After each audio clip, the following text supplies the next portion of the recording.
Right, welcome to State of the Game for April 20th. If you've been reading down below, you've already seen, I already kind of blew the news in the ticker down there. PTS starts tomorrow.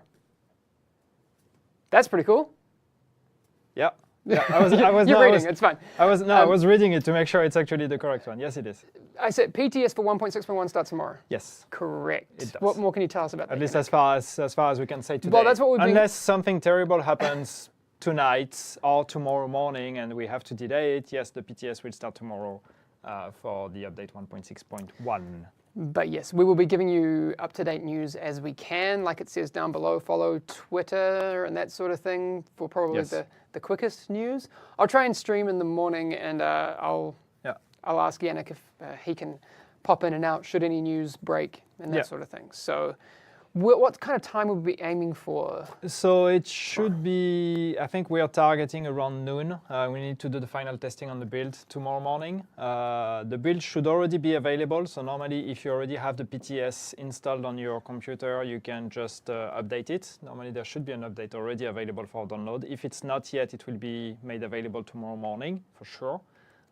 So we need to do some final testing, but we're looking at noon-ish Swedish time, which is oh no, time no. Is it happening time again? difference being again. Yeah, so just Google it. Noon CEST, so noon European time, which is in about 19 11 hours. in the UK, and then -6, so 6 in the US Eastern time, and 3 a.m. PST. It's my favorite part of the stream. Something like that. Anyway.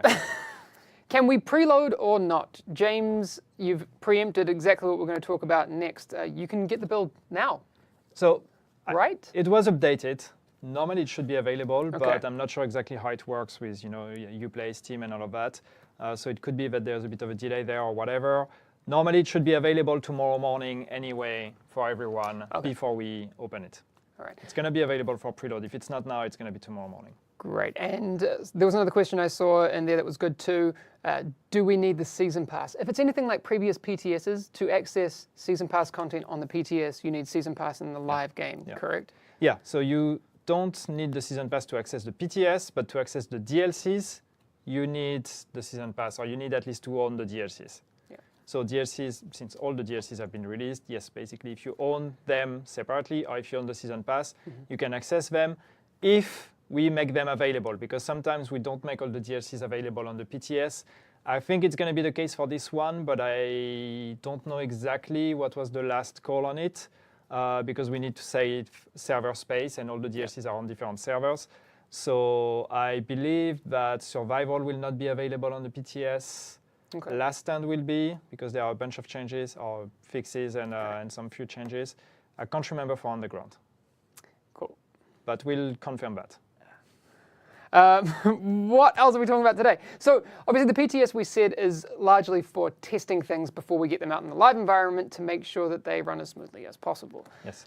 Loadouts we talked about is one of the big things that people are going to get to test for the first time, which is going to be awesome. We've been talking about it more since the release of the game. And I know people would say, myself included, in a perfect world, that this should have been in there from day one. Sure. But what we have now is the reality that it's coming very, very, very soon. Yeah. And I'm very, very excited about it. We did show a very early version of it on the stream back in March. Yeah. But it's changed a little bit. And it's I mean, it's been kind of... It was in development, so... Yeah, it was in development. It's been finalized. First, there's less bugs with it. We've added a few things, like you can rename your loadouts, and I think a few other tweaks here and there for the UI. So it's going to be similar to what you've seen if you watched the stream back then. But yeah, please test it and tell us how it is. Cool. So Ninja Scrubs was asking, how long is the PTS going to run before we put it live? So far, I don't know exactly, but I think we should count probably a couple of weeks. That's going to depend on how much things we find and how many times we need to update it to fix the bugs that are going to be found on the PTS. But it's probably going to be something about a couple of weeks. Okay. All right. Again, that's one of those things that it's more as it happens. So if we need to add a week and that sort of thing, you'll get the news here on Twitter and all sorts of places. So just keep an eye out for that. Yeah. What else? I mean, there's obviously we'll go through some of the patch notes in a sec, which people will be able to get access to tomorrow on the forums. Yeah. Perfect. Last stand is obviously a bit of a focus for this. Redstorm have been working really hard on that. Well, it's our most recent feature. Yeah, exactly. It's the most recent big feature that was released. So there was a lot of big bug fixing and a few balancing changes and tweaks that happened between the release of 1.6 and last stand and now the next update, which is the one we're talking about now. So yeah, we need to have some testing on last stand. There's also the idea of the proficiency marks that we talked about last time, I believe, or we did. that, I can't remember, but yeah, we talked about it, which is this new feature in last stand where basically people get rewarded for the contribution they did in the game, in the session, like the guy that did the most whatever, the most points captured or whatever will get special rewards and all these kind of things, or like an extra points. So proficiency marks are added in this version, so they will be available on the PTS. And yeah, as I said, there's also a bunch of bug fixing. So please do test this new iteration of last stand. All right. And obviously, beyond that, we did say that 1.6.1 isn't a feature-rich patch. It's largely for bug fixing and balancing and these sorts of things. We did manage to get loadouts into it, but those types of things will be a 1.7 focus. Now it's a bug fixing and balancing, that sort of thing. I've seen some people asking about Deadeye. We don't have any changes for Deadeye yet in this PTS. It's definitely something we're going to be looking at, especially with now the Seeker airburst that is being changed. We need to see if Deadeye is not going to become the new meta. So that's the kind of situation we're going to keep an eye on and see if we need to make some changes there. But so far, there's nothing with Deadeye, or there's no changes to Deadeye in this version. So what do we have in the patch notes? So some of the highlights, I just highlighted some of the stuff in bright yellow there. So, but you'll get to see the entire patch notes tomorrow when we publish them. But yes, so we said loadouts, so you will get access to the loadouts, which is great. What do I have in there? We've had a few fixes to revive bugs. We fixed already some revive bugs a few weeks ago, or months ago, or something like that. But we had some remaining bugs. We fixed a few more now, so hopefully there will be less issues with reviving. We fixed stuff like HVT bosses that were being stuck in their, in their spawn room, for example. Like it happened sometimes that you would do an HVT and then you can't finish it because the boss is actually stuck in the spawn area. Definitely had that. So we had some fix for that.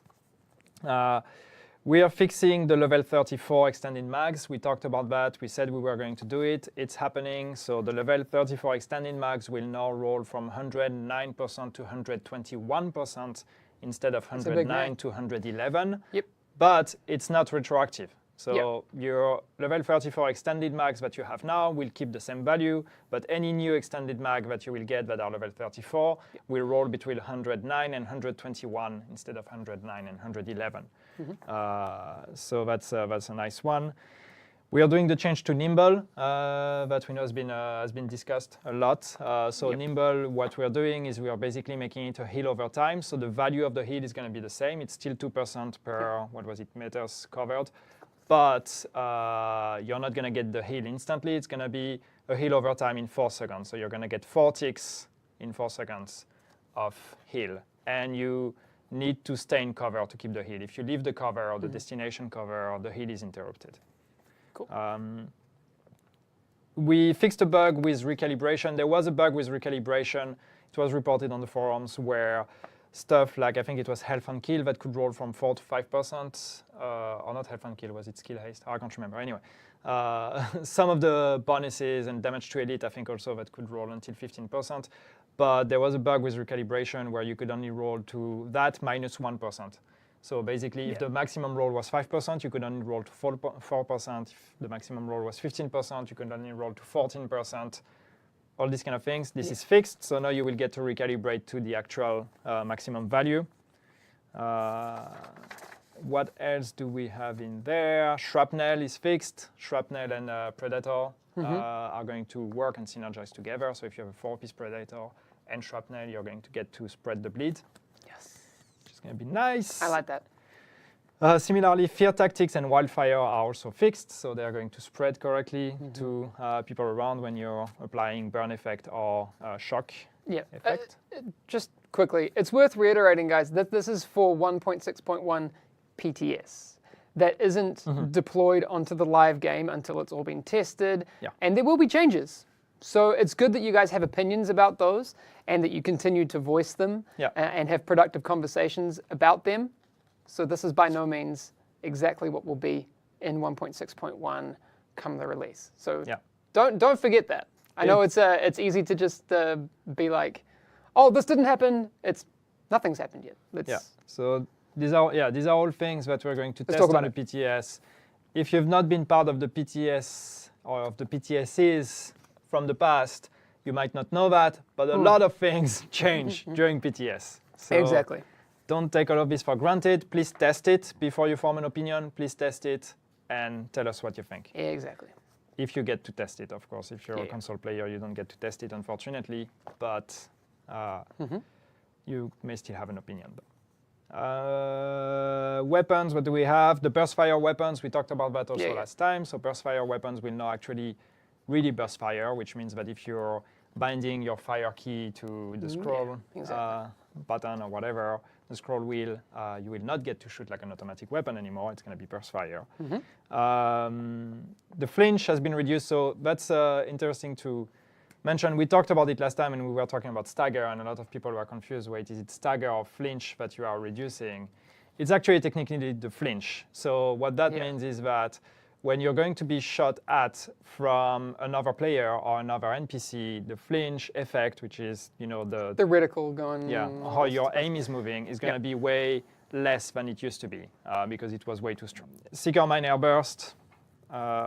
So we talked about this one. We said we were going to change it. So we are doing what we said, which is transferring 20% of the explosion damage into the fire damage, which means 20% of the damage that the burst damage you used to do is going to actually be transferred into damage over time, which means the total damage that you do if the fire is not cleansed is going to be the same, but it's a bit more of the damage over time and a bit less of the explosion damage, which we hope should be addressing the Seeker Mine issue. Exactly. I saw an interesting thing going back to the flinching conversation. I think it was Nathane was asking, does that also apply to NPCs? It applies both to PvP and PvE, correct? Yes, it is. I think the effect is less in PvE. Because it's mostly, it's linked, as you said, to a stagger effect. So it's going to have more of an impact on shotguns than other ones, but it affects both. It's just going to be a bit more noticeable in PvP. We're getting a little bit trolly, Yannick. Anyway, so patch notes tomorrow. ETF. Yeah, so we will publish, just quickly on the patch notes, we will publish them tomorrow. As we said, the reason why we're not publishing them now is that we need to have a final look at them, make sure we didn't forget anything, make sure that everything is confirmed by the people that actually made the changes. So we'll have a final look at it tonight, and tomorrow morning we will be publishing them. Yes. ETF. ETF. So yes, the ETF, we're not forgetting about it. We haven't talked about it, but yeah, the ETF is still going to happen. We are working on the dates now. We're trying to get everybody to agree on the dates, and everybody, that means all the studios involved and everything, because it's actually going to happen at Reflections Studio, not at Massive. It's going to be at Reflections in the UK, in Newcastle upon Tyne, I think is the actual name of the city. It's good. In the UK. So we are looking at, it should happen around end of May. We're looking at probably last week of May is so far the dates, but we will confirm that. And once this is confirmed, we will start the application process. Yes. So we could potentially be doing that process as early as next week. So if you are available end of May, and again, we're going to confirm that, so don't book holiday or anything yet, but if you're available end of May and you want to contribute and you want to come to Reflections, and there's going to be people from Massive and people from Redstorm as well, we're going to have everyone there. If you want to come to Reflections and have discussion about the game and all of that, you can start looking at your agenda and looking at your passport and all these kind of things. Yes, you will need a passport. If you don't have one, we had issues during the first ETF especially. where people would apply even though they didn't have a passport, and it was all sorts of madness. If you don't have a passport, we can't take your application, unfortunately. So, I mean, you should have a passport anyway, because traveling's cool. But make sure you have one. Important. That's all for today. Yep. So we're going to head off. If you have missed things, then there's some easy bands there in chat for you mods. Perfect. If you have missed things, you can either watch the past broadcast on Twitch straight after this, or we do the podcast as well. So if you're listening to the podcast, you're cool and I like you. But that you can find on iTunes, SoundCloud, and that sort of thing. That'll be up in the next half hour. All right. Perfect. Take it easy, everyone. Enjoy the rest of your April 20th, and we'll see you tomorrow for PTS of 1.6.1. Long live the Alliance!